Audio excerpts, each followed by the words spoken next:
studied education. I was teaching kids. My first year teaching was in Sisters, and it was a temporary position that I decided not to reapply for, and I had a interest in kind of developing more of a background in environmental education. I kind of wanted to be outside.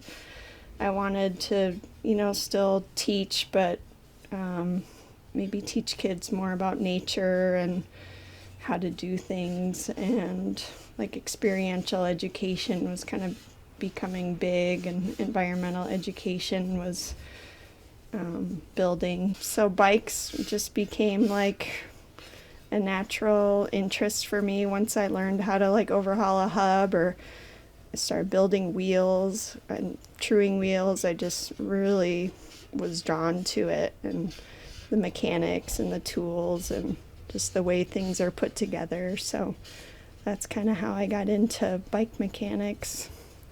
It started out with a desire to continue to work on bikes, even though I had left Blue Heron, the bike shop I had worked at. I thought it was going to be a hobby, but I realized I still love fixing bikes, and I built my tool bench.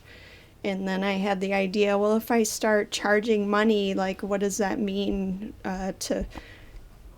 as a business? How do I kind of record like what I'm doing? And I could have done it under the table, but I wanted the experience to learn how to open a shop.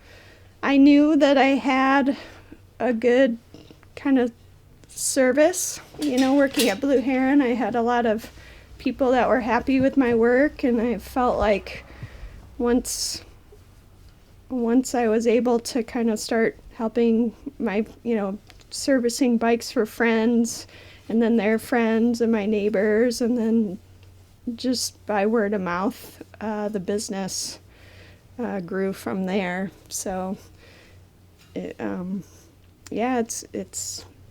been a development and a process, and kind of a really good learning process, opening your own business. And so it's just it's going to be fun to see where it goes from here.